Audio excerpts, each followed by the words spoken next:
It's a new trading weekend. The major U.S. stock averages are trading nearly flat. Joining me now is Peter Cardillo of First Standard Financial. Peter, good afternoon. Thanks for joining me. Good to be back.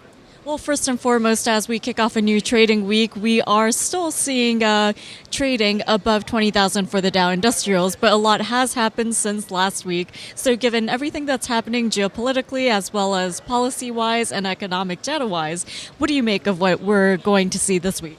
Well, I think it's a market that's seeking direction. You know, on Friday we had a very strong rally, and it was mostly based on the labor data report, which actually came in much better than expected, because we did see jobs growth in excess of 200,000 without any signs of wage pressures. So wage inflation seems to be pretty much still contained, and a good indication that the economy is probably going to still show signs of growth.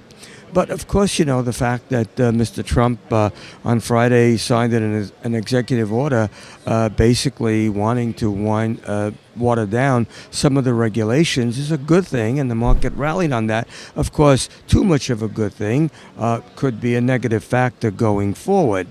But nevertheless, you know, I think the market now has reached levels where we could be in for a short-term technical pullback.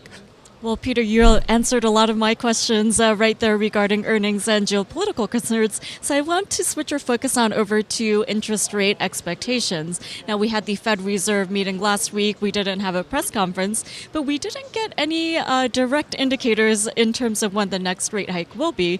And today we got comments out from ECB President Mario Draghi about how they won't be withdrawing stimulus immediately. So given those indicators, what do you make of the central banks?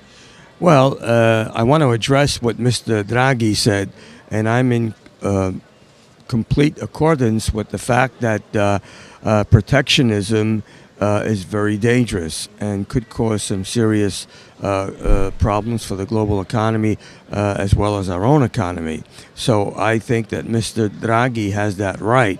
And I think that's one of the reasons why the Fed, basically is not giving us any indication. And last but not least, while we're talking central banks, I do want to ask you about what you expect to see in the currency markets. Now, at least for today, we're seeing mostly higher trading for the U.S. currency, but the currency has been weakening since the beginning of this year as well as the end of last year. So given what we're seeing in terms of comments and rhetoric about the dollar's strength, what do you expect to see this year?